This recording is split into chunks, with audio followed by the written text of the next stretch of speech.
Hallelujah, hallelujah. प्रभु यीशु मसीह के सामर्थी नाम में आज सुबह आप सब लोगों को जय मसीह की। खुदा का शुक्र करते हैं कि परमेश्वर ने आज फिर से एक बार हम लोगों को मौका दिया है कि हम उसकी पवित्र हजूरी में इकट्ठे हों और उसकी मदासराई करें, उसकी तारीफ करें और अपनी जिंदगियों को उसके सामने ला के रख सकें। ये खुदा का अनुग्रह है क्योंकि बहुत लोग हैं इस पृथ्वी के ऊपर जो इस संसार में रहते हैं, हमारे आसपास, हमारे घरों के पास, हमारे पड़ोसी हैं, हमारे गांव में, हमारे मोहल्लों में हैं और वो चाहते हैं कि वो परमेश्वर की प्रस्तिश करें, मगर ऐसे कई परिस्थितियां हैं, ऐसे कई माहौल उनके जीवन में बने हुए हैं कि वो लोग चाहकर के भी परमेश्वर की आराधना नहीं कर पा रहे। लेकिन हमारे ऊपर परमेश्वर का अनुग्रह है, खुदा ने हम पर अपनी दया की है कि हम लोगों को मौका दिया है कि हम परमेश्वर की उपस्थिति में, खुदा की हजूरी में बैठकर हम परमेश्वर के वचनों को मनन कर सकें और उसकी आशीषों को प्राप्त कर सकें। क्योंकि परमेश्वर का वचन कहता है परमेश्वर के दाहिने हाथ के नीचे क्या है? आनंद की भरपूरी है। आज आप परमेश्वर के आनंद में शामिल हैं। आपको देखकर परमेश्वर अपनी हजूरी के अंदर, अपने चर्च के अंदर, अपनी कलीसिया के अंदर देखकर परमेश्वर का आत्मा आनंदित होता है। और जब आपके द्वारा परमेश्वर का आत्मा आनंदित होता है तो आप बिना आनंद के नहीं रह सकते। उसका आनंद आप में ट्रांसफर होगा, उसकी खुशी आप में ट्रांसफर होगी और उसकी कामयाबी आप लोगों को हासिल होगी। हालेलुया। सो मेरे अजीजों, हम काफी दिनों के बाद काफी लोग थे जो ऑनलाइन हमें देखते थे और हमने बंद किया हुआ था थोड़े समय से, और कुछ लोगों का कहना था कि हम उनको लाइव हम उनके साथ, हमारे साथ जुड़ना चाहते हैं। तो मैं आज फिर से ये मैंने सोचा कि हम क्यों ना हो, अगर कुछ लोग हमारे साथ मिलकर ऑनलाइन प्रभु की आराधना करना चाहते हैं तो हम उनको जरूर अपने साथ रखेंगे। तो कुछ लोग हमारे साथ जुड़ेंगे, जिनके पास ये लिंक पहुंचता जाएगा वो जुड़ते चले जाएंगे, नहीं तो हफ्ता भर पूरा चलता रहता है। और मैं जब देखता हूं मुझे अच्छा लगता है कि सैकड़ों लोग इस मीटिंग के बाद भी इस मीटिंग का हिस्सा बनते हैं और ऑनलाइन परमेश्वर का वचन सुनते हैं और उनको आशीष भी मिलती है। तो मेरा यकीन है कि आज जितने लोग भी हमारे साथ ऑनलाइन जुड़ेंगे उनको प्रभु आशीष देगा, और जो लोग इसके बाद भी इसको सुनते रहेंगे परमेश्वर की आशीष उनके जीवन में रिलीज होगी। हालेलुया।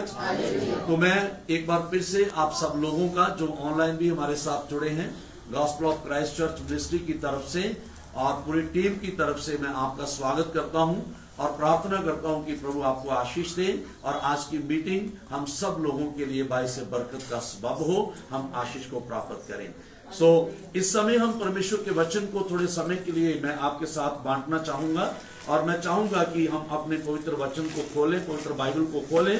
जिनके पास बाइबल है मेरे साथ परमेश्वर के वचन को निकालें। यूहन्ना रचित सुसमाचार, गॉस्पेल जॉन, और उसका 16 चैप्टर, उसका 15 चैप्टर 16 वर्स, यानी 15 अध्याय और उसका 16वां कलाम हम परमेश्वर के पवित्र वचन से आज देखेंगे। तो इस कलाम से जो हम सीखने वाले हैं, इस वचन से जो हम बात करने वाले हैं आज, उसका जो सब्जेक्ट रहेगा वो ये रहेगा कि मेरी और आपकी जो बेसिक कॉलिंग है, जो हमारी मुंडली, जो हमारी पहली कॉल है प्रभु के वचन के आधार पर प्रभु यीशु मसीह के द्वारा जो हमें दी गई है, वो क्या है। उस कॉल को हम इस वचन के आधार पर देखेंगे।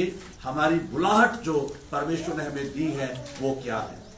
क्योंकि जब तक हम अपने बुलाए जाने को समझते नहीं है कि परमेश्वर ने मुझे किस लिए बुलाया, मैं यहां क्यों हूं, मैं आराधना में क्यों हूं, मैं प्रार्थना क्यों करता हूं, मैं वचन क्यों सुनता हूं, मैं यीशु मसीह के साथ क्यों जुड़ा हुआ हूं, जब तक हमें इस बात का पता नहीं चलेगा तब तक हम परमेश्वर की आशीष को अपनी जिंदगी में रिसीव नहीं कर सकते। तो इसलिए आज हम इस वचन पर थोड़े समय के लिए मेडिटेशन करेंगे और देखेंगे कि हमारी जो बेसिक जो बुलाहट है, जब बेसिक कॉलिंग है या हमारी मुढ़ली जो बुलाहट है वो क्या है, उसके विषय में हमें जानना बहुत ही जरूरी है। तो आइए परमेश्वर के पवित्र वचन से मैं आपके साथ पढ़ना चाहूंगा यूहन्ना रचित सुसमाचार उसका 15वां अध्याय और उसके 16वें वचन से। ध्यान रखना, इस वचन को ध्यान से सुनना। अगर हम लोग इस वचन की महत्ता को समझ लेते हैं तो हम दुनिया के सर्वश्रेष्ठ इंसान बन जाएंगे। हम अपनी नजर में किसी कैटेगरी में खड़े होंगे, हम किसी तकड़ी में, किसी तराजू में हम बैठ जाएंगे। हमें पता चलेगा कि सच में हमारा मूल्य है।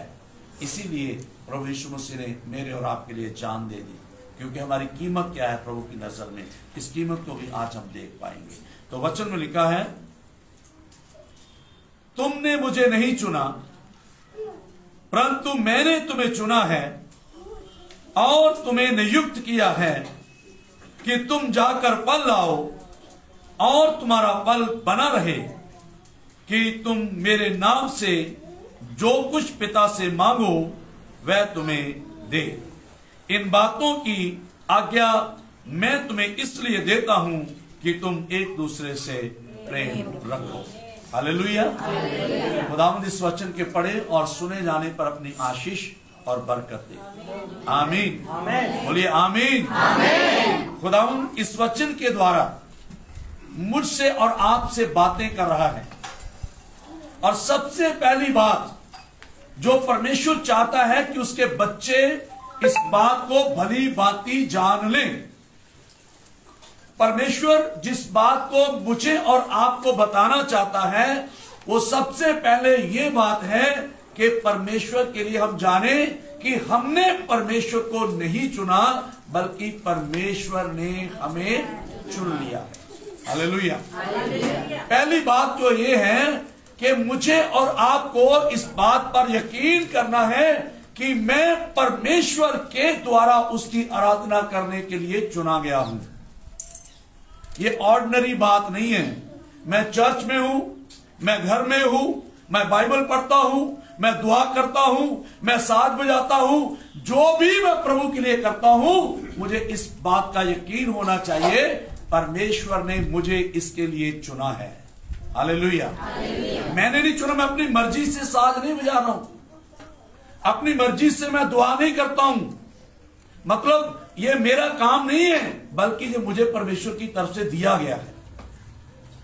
परमेश्वर ने मुझे चुना है कि मैं ये करूं। मैं कोई एहसान नहीं कर रहा हूं, मेरी ये रिस्पॉन्सिबिलिटी है, मेरी ये जिम्मेदारी है। प्रभु ने मुझे चुना है।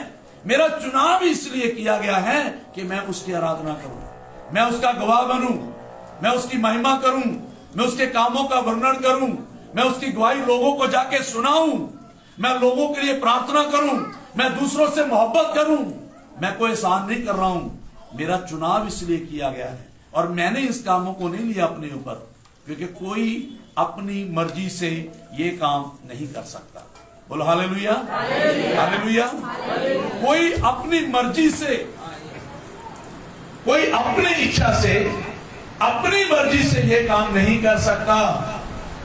क्योंकि वचन में लिखा है, यूहन्ना 6 अध्याय में जब पढ़ते हैं वहां पर लिखा है, यीशु मसीह ने कहा जब तक पिता ना चाहे कि कोई मेरे पास आए, कोई भी मेरे पास आ नहीं सकता। हालेलुया। हालेलुया। आज आप लोग यहाँ पर आराधना कर रहे हो इसलिए क्योंकि परमेश्वर ने आपको आराधना के लिए चुना है। उसने तुम्हें अलग किया है, उसने तुम्हें इस भीड़ से निकाला है, उसने तुम्हारा चुनाव किया है कि तुम आराधना करो। और ये अब आपका फर्ज है, आपकी ड्यूटी है, आपकी जिम्मेदारी है, आपको आराधना करते रहना। हालेलुया। तो सबसे पहली बात इस वचन में हम देखते हैं कि मुझे इस बात पर बिलीव करना है, मुझे इस बात पर विश्वास करना है कि मैं ऑर्डिनरी पीपल नहीं हूं, मैं साधारण व्यक्ति नहीं हूं। मैं परमेश्वर के द्वारा उसकी आराधना करने के लिए, उसकी गवाही देने के लिए, उसकी तारीफ करने के लिए, उसका वचन पढ़ने के लिए, चर्च में सेवा करने के लिए मैं चुना गया हूं। हालेलुया। हालेलुया। हालेलुया। आप अंगीकार कर सकते हैं, मैं यीशु मसीह के द्वारा उसकी आराधना करने के लिए चुना गया हूं। आप बोल सकते हैं, मेरा चुनाव हुआ है प्रभु के द्वारा। प्रभु ने मुझे चुना है कि मैं उसकी आराधना करूं। प्रभु ने मुझे चुना है कि मैं उसके भवन में जाऊं। प्रभु ने मुझे चुना है कि मैं उसके लिए साथ में जाऊं। प्रभु ने मुझे चुना है मैं उसके लिए वचन पढ़ूं। मेरा चुनाव हो चुका है। Hallelujah, hallelujah. इसीलिए तो पतरस कहता है अपने चुने जाने को और भी मजबूत करने का जतन करते रहो। Hallelujah, hallelujah. बहुत लोगों को प्रभु चुनता है, लेकिन बहुत सारे लोग ऐसे हैं जब उनका चुनाव हो जाता है तो वो दुनिया के पीछे जाकर के अपने चुनाव को क्या कर देते हैं, खो देते हैं। लेकिन मुझे और आपको इस बात को ध्यान में रखना है, एक बार जब हमारा चुनाव हुआ है तो फिर हमने वापस उस भीड़ के अंदर नहीं जाना जहां से हम आए हैं। यहां से हमें परमेश्वर ने चुना है। सो पहली बात, परमेश्वर के द्वारा मेरा चुनाव किया गया है। दूसरी बात जो हम देखते हैं, इस बात को भली बात की आप जानते हैं और इस बात का विश्वास करें, और आपने इस चुनाव के अंदर, आपने इस चुनाव के अंदर, इस चोर में आपने अंत समय तक बने रहना है। ये आपको 2 दिन के लिए, एक एतवार के लिए, एक सीजन के लिए नहीं, बल्कि परमेश्वर ने आपको लाइफ टाइम के लिए चुना है कि आप उसकी आराधना करो। परमेश्वर ने आपको जिंदगी भर के लिए चुना है कि आप उसकी महिमा करो। उसने आपको चुना है पूरे जीवन भर के लिए कि आप उसकी गवाही दो। इसलिए अब मुझे वापस नहीं जाना है। मैं चुना गया हूं प्रभु के लिए, मैं चुना गया हूं परमेश्वर की सेवा के लिए, मैं चुना गया हूं परमेश्वर की आराधना करने के लिए। इसलिए मैं जीवन भर परमेश्वर की आराधना करता रहूंगा। हालेलुया। हम देखते हैं परमेश्वर के वचन में लिखा है, जब हम यहोशुआ की किताब को पढ़ते हैं तो वहां पर 24 अध्याय में वहां पर लिखा है खुदावंद के कलाम में, उसका 15वां वचन जब हम पढ़ेंगे तो वहां पर लिखा है, यहोशुआ ने कहा तुम चाहे जाना चाहो चले जा सकते हो, तुम जो करना चाहो तुम कर सकते हो, तुम जो भी तुम्हारे मन में है तुम करो, मगर मैं और मेरा घराना परमेश्वर के लिए चुना गया है। मैं और मेरा घराना जीवन भर परमेश्वर की क्या करेगा, क्या करेगा, महिमा करेगा। Hallelujah, hallelujah. अजीजों, जो लोग इस बात को समझ लेते हैं कि प्रभु ने मुझे चुना है, मैंने नहीं चुना, मैं ऐसे योग नहीं हूं कि मैं प्रभु को चुनूं या मैं डिसाइड करूं कि मैं आराधना करूंगा। बहुत लोगों को ऐसा चाहता है जी मैंने फैसला किया मैं प्रभु के पीछे चलूंगा। फैसला आपका हो सकता है, लेकिन अनुमति, अथॉरिटी आपके ऊपर परमेश्वर की है। जब तक वो ना चाहे आप फैसला करके भी प्रभु के पीछे नहीं चल सकते। हालेलुया। प्रभु चाहता है, प्रभु बुलाता है, प्रभु जिनको बुलाता है वही उनके पास आ सकते हैं। बिना उसके बुलाने के कोई भी नहीं पास आ सकता। हाँ, एक बात तो जरूर है कि आप वो बुला रहा है, इक्वल सबको कॉल दे रहा है, ये सब के पाप के बोझ से दबे हो मेरे पास आओ मैं तुम्हें आराम दूंगा। लेकिन आएगा कौन उसके पास? जो उसकी आवाज को समझेगा, जो उसकी कॉल को समझेगा, जो उसकी बुलाहट को समझेगा। आप परमेश्वर के द्वारा चुने गए हैं, इस बात को आपने अंगीकार करना है और इस बात में बने रहना है। मेरा चुनाव प्रभु यीशु मसीह के द्वारा हो चुका है। अब मैं संसार का नहीं हूं और आपको अपने आप को अपने अलग करके रखना है, क्योंकि आप ऑर्डिनरी नहीं है, आप साधारण व्यक्ति नहीं है, आप प्रभु के द्वारा चुन लिए गए हुए व्यक्ति हैं। परमेश्वर ने आपका चुनाव किया है, आपको चुना गया है। इसलिए परमेश्वर का बंदा यहाँ पे लिखता है, खुदा कहता है, परमेश्वर का वचन कहता है, तुमने मुझे नहीं चुना परंतु मैंने तुम्हें चुना है। तुमने मुझे नहीं चुना परंतु मैंने तुम्हें चुना है। इस बात का अंगीकार करते रहो। जब भी प्रार्थना करते हो तो इस बात का अंगीकार करो, प्रभु मैंने तुम्हें नहीं चुना बल्कि तूने मुझे चुना है कि मैं तेरी आराधना करूं, तूने मुझे चुना है कि मैं तेरी महिमा करूं, तूने मुझे चुना है कि मैं प्रार्थना करूं, तूने मुझे चुना है कि मैं बीमारों के लिए दुआ करूं, तूने मेरा अभिषेक किया है कि मैं जकड़ों को छुड़ाऊं। Hallelujah, hallelujah. परमेश्वर ने आपको चुना है, आप चुन लिए गए हैं। और दूसरी बात, इस वचन में हम आगे बढ़ेंगे। दूसरी बात वो कहता है, और तुम्हें नियुक्त किया है। मुझे इतना पता होना चाहिए मैं चुना गया हूं, मेरा कोई स्टेटस है, मेरा कोई स्थान है, मेरी कोई जगह है, मैं चुन लिया गया हूं, मुझे प्रभु ने बुलाया है। मैं ऑर्डिनरी नहीं हूं। इस बात का ज्ञान रखते रखते इस बात का भी हमें ज्ञान होना चाहिए कि अब प्रभु ने मुझे नियुक्त कर दिया है। Hallelujah, hallelujah. किसी चीज को जब नियुक्त कर दिया जाता है, नियुक्ति का मतलब होता है कि अब उसे कोई हिला नहीं सकता, अब उसे कोई हिला नहीं सकता। आप नियुक्त कर दिए, आपकी जगह दिखा दी जाती है, आपका जो स्थान है उसके ऊपर रख दिया जाता है। परमेश्वर कहता है मैंने तुम्हें चुना और चुन करके एक जगह पर स्थिर कर दिया है, मैंने तुम्हें नियुक्त कर दिया है, मैंने तुम्हें ठहरा दिया है। अब हम देखते हैं बहुत सारे दुनियावी पद ऐसे मिलते हैं, जैसे पंचायत में किसी को मेंबर ठहरा दिया जाता है, चुन दिया जाता है, चुनकर उसे नियुक्त कर दिया जाता है। जब पंचायत आती, जब अभी चुनाव होकर के गए हैं और जब पंजाब में चुनाव हुए तो बहुत सारे लोगों को पब्लिक ने चुन लिया और एमएलए की शीट्स के ऊपर उन्हें चुना। लेकिन चुनने के बाद एक बैठक हुई, उनका एक प्रधान बना और प्रधान और पूरी जो पार्टी है उसकी तरफ से अलग अलग पदवी के ऊपर उनकी नियुक्तियां की गई। नियुक्त कर देना, किसी को स्पोर्ट्स मिनिस्टर बना दिया गया, उसके कोटे में नियुक्त किया गया। किसी को मेडिकल जो हेल्थ का जो मंत्री है उस पर उसे नियुक्त किया गया। भगवंत मान जी को वहां पर मुख्यमंत्री के पद के ऊपर नियुक्त किया गया। तो उनकी नियुक्तियां की गई, पहले उनका चुनाव हुआ, उसके बाद उनकी योग्यता के अनुसार उनको नियुक्त कर दिया गया कि जितनी देर तक ये सरकार रहेगी, जितना समय रहेगा, पीरियड रहेगा, ये बंदे इस नियुक्ति पर, इस औहदे पर ठहरा दिए गए हैं, ये बंदे इस औहदे पर काम करेंगे।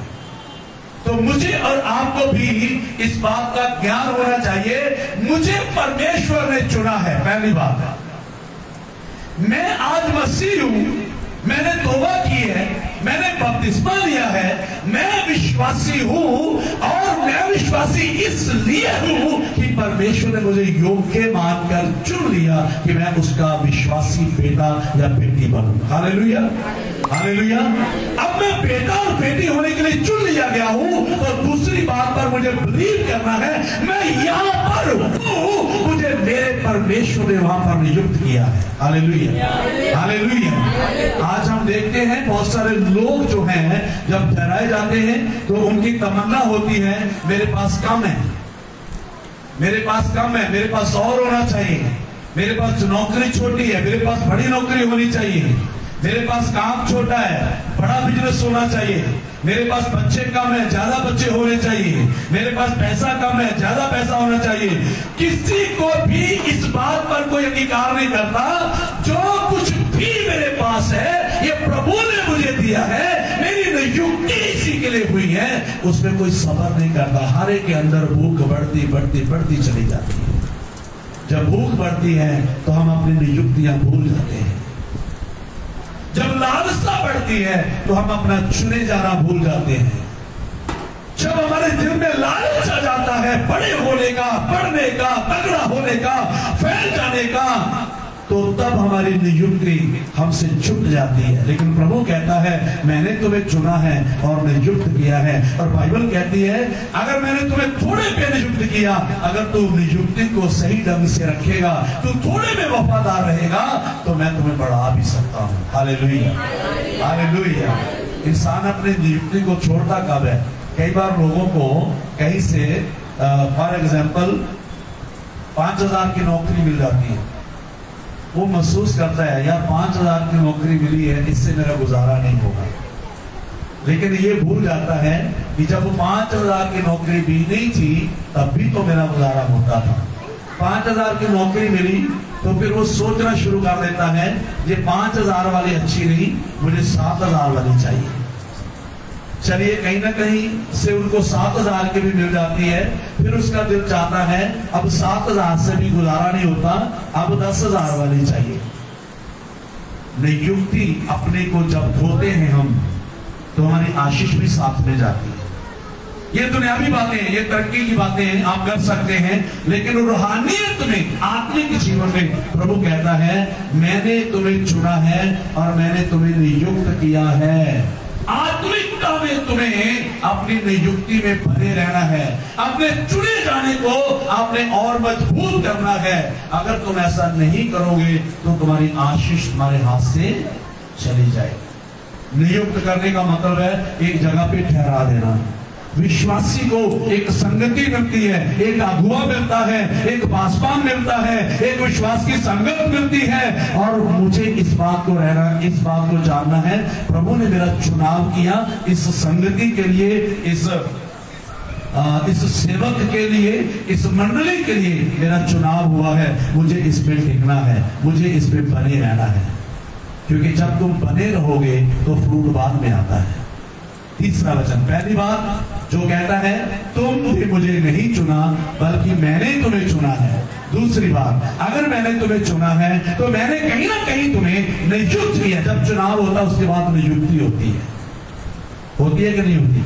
पहले चुनाव होता है, फिर नियुक्ति होती है, ठहरा दिया जाता है किसी ओहदे के ऊपर, किसी भी जॉब के ऊपर ठहरा दिया जाता है। प्रभु ने पहले हमारा चुनाव किया, और चुनाव हमारा कैसे हुआ? हमने तौबा करी, वचन सुना, बपतिस्मा लिया और प्रभु का अपना मुक्तिदाता स्वीकार कर लिया, हमारा चुनाव हुआ। चुनाव होने के बाद हमें एक संगति मिली, एक अगुआ मिला, एक स्पिरिचुअल लीडर मिला, और उसके साथ हमें प्रभु ने खड़ा कर दिया। देख भाई, तेरा चुनाव हुआ, अब तुझे यहाँ पे खड़े रहना है।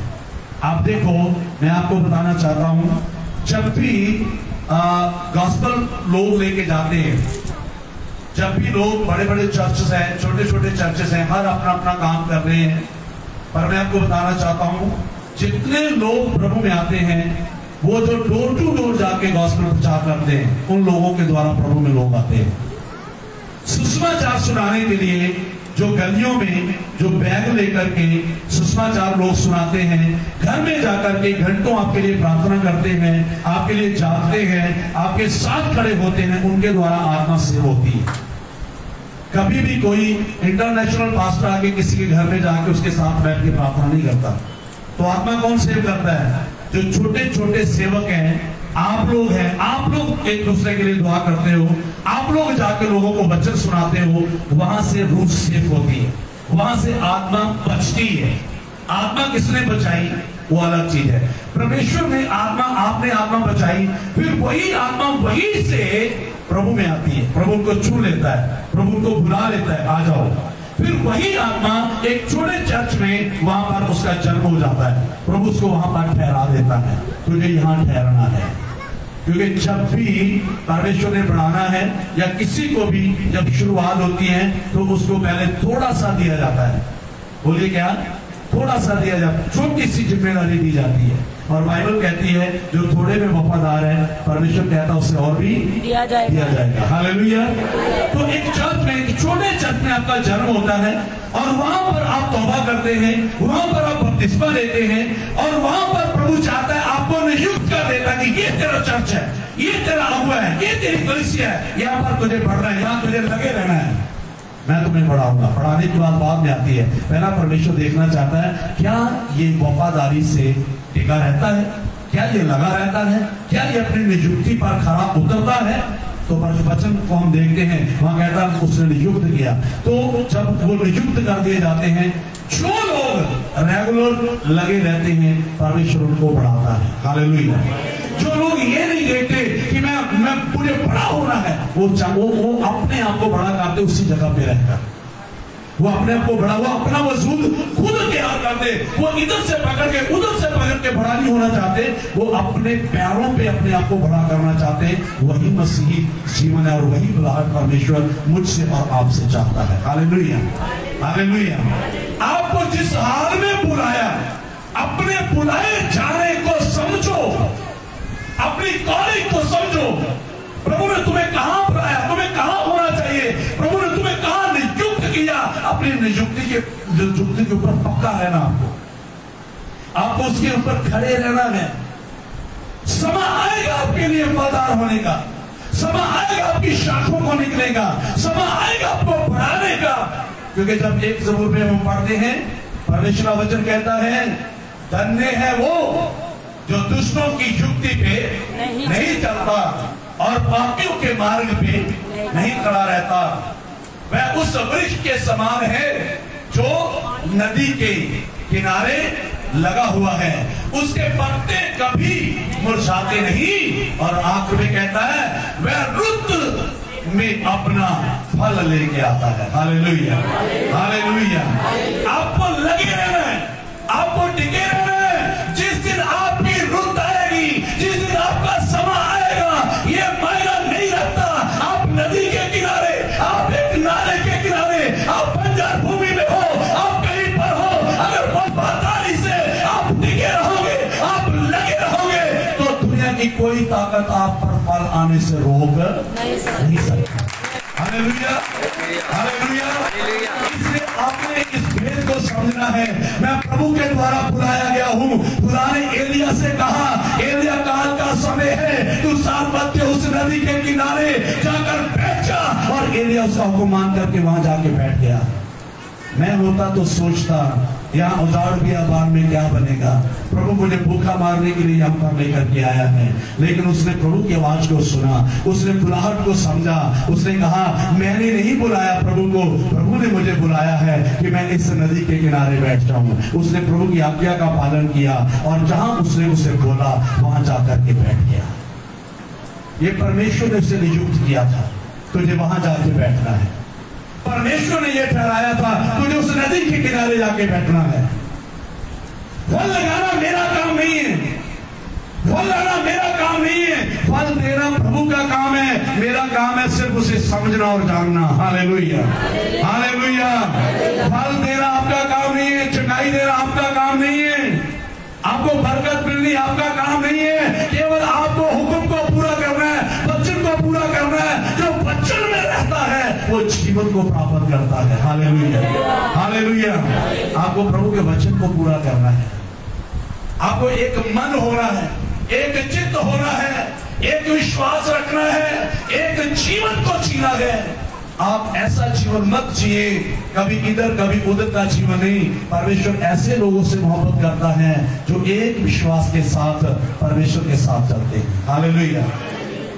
फल आने से कोई नहीं रोक सकता, आपको उसमें बने रहना है। तो दूसरी बात, उसने ठहरा दिया है, उसने नियुक्त किया है आपको। जहां पर भी उसने नियुक्त किया है वफादार बन के खड़े रहे, प्रार्थना करें, रुत आएगी, आपके जीवन में फल आएगा। कोई दुनिया की ताकत नहीं रोक सकती। नहीं तो कहीं ऐसा ना हो, कई बार हम ऐसा करते हैं, एक पौधे को कभी इधर से उठाते हैं, उधर गाड़ देते हैं, उधर से उठाते हैं, आगे गाड़ देते हैं, फिर तिलने लगता, उधर से उठाते हैं, फिर दूसरी जगह पे नई जगह पे डाल देते हैं, फिर वहां भी नहीं फला पड़ता कुछ भी, वहां से फिर उखाड़ते हैं। आखिर में एक दिन धीरे धीरे जड़ें सूख जाती हैं और हम स्वयं इधर से उधर, उधर से इधर के, और कुछ हमारे पास नहीं रहता है। इसलिए वचन कहता है, दूसरी बात, उसने हमें ठहराया है, उसने हमें नियुक्त किया है। तो इस बात को समझो, मैं प्रभु के द्वारा चुना गया हूं और मुझे नियुक्त कर दिया गया है। यहाँ पर चाहे अब बरकत हो या ना हो, पानी हो या ना हो, लोग हो या ना हो, आशीषें हो या ना हो, इससे मुझे कोई फर्क नहीं पड़ता। मुझे तो केवल इतना समझना है, मैं प्रभु के द्वारा चुना गया हूं और नियुक्त कर दिया गया। मेरे पिता ने चाहा कि मैं यहाँ नियुक्त रहूं, तो एलिया ने यही कहा। उसने कहा ठीक है प्रभु, अगर तूने मुझे उस साफत के उस नाले के पास जो है वो वहां पर आपने अगर मुझे नियुक्त किया है, तो परमेश्वर का वचन कहता है वहां पर वो जाके बैठ जाता है। और वचन कहता है पूरे उस देश में अकाल पड़ा हुआ है, पानी नहीं है, लेकिन उसकी नियुक्ति यहाँ कर दी गई, परमेश्वर ने वहां पानी पहुंचा दिया। Hallelujah, hallelujah. मेरी बात को समझे आप अपनी नियुक्ति को पक्का कर लो, पानी अपने आप परमेश्वर आप तक पहुंचाएगा। Hallelujah, hallelujah. आपकी ब्लेसिंग आप खुद चलकर आपके पास आएगी। कभी भी फ्रूट्स लेने के लिए दरख्त ढूंढता नहीं फिरता, वो एक जगह पे अपनी जड़ पकड़ करके वहां टिक जाता है। समझने की कोशिश करना, एक दरख्त, एक ट्री जो है वो जब लग जाता है तो उसे एक जमीन के अंदर हम गाड़ देते हैं, वो वही गड़ा रहता है। उसके ऊपर बारिश आती है, धूप आती है, कई बार वो टूटता, कुछ भी हो वो अपनी जगह नहीं चेंज करता। कहीं भी लग गया, चाहे किनारे पे लग गया, चाहे बीच में लग गया, चाहे वो कहीं भी लग गया, जहां लग गया वो लग गया। फिर वो क्या करता है, वो लगा रहता है, साल 2 साल 3 साल लगा रहता है। लेकिन अंदर अंदर नीचे नीचे उसकी जड़ें मिट्टी में चली जाती है और वही मिट्टी वही उसी जगह से उसको फलदार बना देती है। Hallelujah, hallelujah. चर्च कोई छोटा नहीं है, कोई बड़ा नहीं। चर्च मीन्स चर्च है। खुदा की हजूरी, खुदा की हजूरी है, वो किसी की नहीं है, वो खुदा की है। क्योंकि मेरे और आपके लिए सलीब पर कौन चढ़ा है? बोलो, पादरी पतरस साहब के लिए मरा? कोई संस्था आपके लिए मरी? कौन मरा है? यीशु मसीह। तो वो कभी बदलता नहीं है, वो एक समान है, हर जगह पे वो वही है। चाहे आप दिल्ली चले जाओगे वहां भी वही यीशु है, आप चंडीगढ़ जाओगे वहां भी वही यीशु है, आप धारीवाल आओगे वहां भी वही यीशु है। वो ना तब्दील है, वो कभी नहीं बदलता। अगर बदलता कोई तो वो इंसान है जो पल भर में अपना रंग बदल देता है। इसलिए जब दरख्त एक जगह पे लगा रहता है, लगा रहने के कारण एक दिन मिट्टी खुद ब खुद उसके अंदर फूट देती है और उसी जगह पे उसको फल आ जाता है। हालेलुया। फल लगने से कोई नहीं रोक सकता। जब आपने ये प्रूव कर दिया कि मैं यहाँ का हूँ, वही लगा रहूंगा, फल अपने आप आपके पास आएगा। परमेश्वर की आज्ञा का पालन करना। दूसरी बात, परमेश्वर ने क्या किया? नियुक्त कर दिया है। आपको रोज दुआ में कहना, प्रभु मैं तेरे द्वारा चुना गया हूँ, तेरे द्वारा नियुक्त किया गया हूँ। इस परिवार में, इस चर्च में, इस कलीसिया में मुझे सामर्थ दो कि मैं एक जगह पे बना रहूं। जो डाली बनी रहती है वही, बोलो, जो डाली बनी रहती है वही फल लाती है। जो बनी नहीं रहती उसे कभी भी फल नहीं लगता। बाइबल में लिखा है जो फलती नहीं है उसे प्रभु का वचन कहता है उसे काट दिया जाता है और आग और गंधक में उसे फेंक दिया जाता है। अगर आपको फलदार बनना है तो आपको तने के साथ, आपको अपने अगुए के साथ, आपको अपने चर्च के साथ जुड़े रहना। पहले साबित करना कि मैं इसी का हूं, मैं जुड़ा हुआ हूं, फिर फल आएगा। अगर आपने ये नहीं किया तो जो फल आने वाला है वो अभी रुक जाएगा। आप सूख जाएंगे धीरे धीरे। एक दिन आपका ईमान खत्म हो जाएगा, आप संगति में आने के लिए लायक भी नहीं रहेंगे। एक दिन आप पीछे हट जाएंगे और बैकस्लाइड जाएंगे और नरक की आग में जाने के लिए अपने आप को दे देंगे। इसलिए प्रभु का वचन कहता है उसने हमें चुना है। और दूसरी बात, फिर हमें क्या किया? उसने नियुक्त किया है। और तीसरी बात वो कहता है ताकि तुम फल लाओ, फल लाओ। अगर आप चर्च में हो, अगर आप कलीसिया में हो, काफी समय से हो, फल आपके जीवन में नहीं आ रहा तो इससे परमेश्वर आशीष नहीं देगा। आपके जीवन में प्रभु फल देखना चाहता है। वो फल कौन से? आप पढ़िए जरा गलातियों की पत्री, मैं बहुत जल्दी से खत्म करूंगा। कौन से फल है जो आपके जीवन में प्रभु देखना चाहता है? प्रभु आपसे अपेक्षा करता है, उसने आपको चुना है, आपको ठहराया है इसलिए कि आप फल लाओ। और वो कौन सा फल है जो परमेश्वर आपकी लाइफ में देखना चाहता है? अगर मैं सीधी बात कहूं तो ये है कि आप अपने व्यवहार से लोगों को जीतो प्रभु के लिए। अपने स्वभाव से, अपने नेचर से, अपने कैरेक्टर से, अपने चरित्र से लोगों को प्रभावित करो ताकि लोग हमारी अच्छी चाल देखकर प्रभु यीशु मसीह को ग्रहण करें। लोग आपके जीवन को देखकर यीशु मसीह को देखें। आपके जीवन के अंदर से लोगों को यीशु मसीह दिखना चाहिए। और उन चीजों को दिखाने के लिए ये आत्मा के कुछ फल हैं जिनको प्रभु आपकी जिंदगी में देखना चाहते हैं। देखिए गलातियों 5 उसका 22 से। पर आत्मा का फल ये है, पर आत्मा का फल ये है प्रेम, आनंद।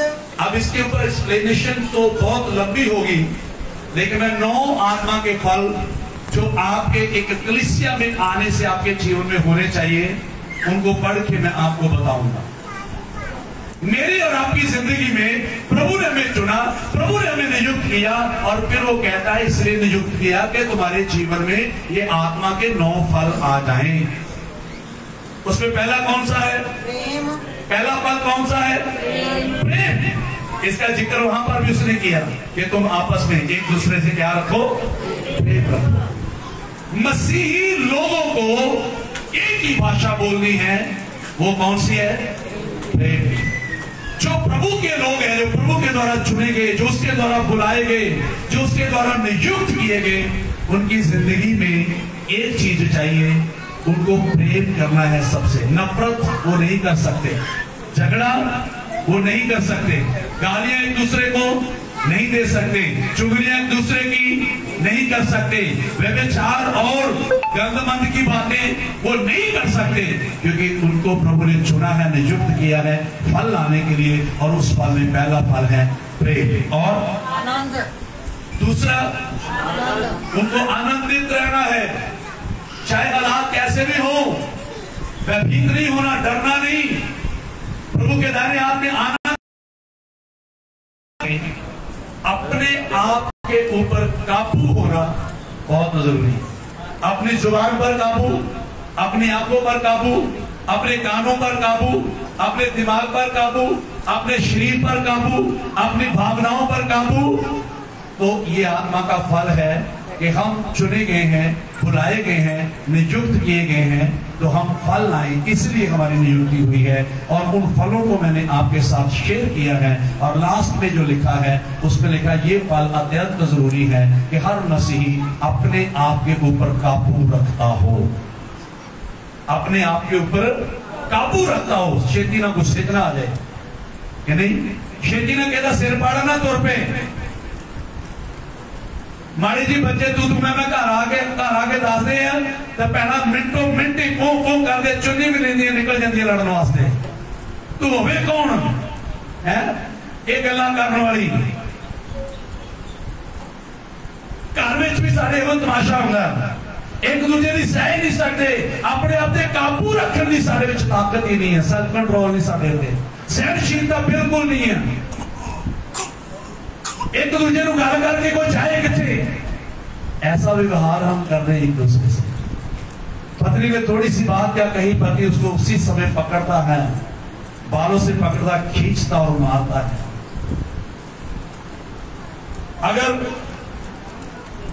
पति ने कुछ ऐसा कहा तो पत्नी उसको, कई पत्नियां भी ऐसा करती, मरम्मत कर देती। सेल्फ कंट्रोल नहीं, अपने ऊपर कोई निरंतर नहीं, काबू नहीं। कोई थोड़ी सी बात होती छेती जल्दी से वो गालियां देना शुरू कर देती, जल्दी से एक दूसरे को जवाब पे जवाब हम देते हैं। अपने ऊपर कोई कंट्रोल नहीं, चुप नहीं रह सकते, अपने ऊपर काबू नहीं रख सकते। ये आत्मा का फल है। आखिरी फल के बारे में वो बोल रहा है, क्या तुम संयमी हो, सेल्फ कंट्रोल होना चाहिए आपको, अपने आप के ऊपर काबू रखने वाले मसीह बनो। अपने आप से बाहर मत हो जाओ, गुस्से में मत हो जाओ, झगड़ा करने वाले मत बनो, गालियां देने वाले मत बनो। कंट्रोल करो अपनी जुबान के ऊपर, कंट्रोल करो अपने गुस्से के ऊपर, सेल्फ कंट्रोल। प्रभु ने हमें चुना है, उसने हमें नियुक्त किया है, उसने हमें फल लाने के लिए बोला है, तो फल जरूर आएगा। लेकिन वो फल कौन से हैं? वो फल है ये जो मैंने पढ़े, उसमें से एक है अपने ऊपर काबू रखना। मेरे अजीजों, आज का वचन आज के लिए इतना काफी है। मैं आपसे यही कहना चाहता हूं, अब जब प्रार्थना करते हो तो अपने चुने जाने की घोषणा करो प्रभु के सामने।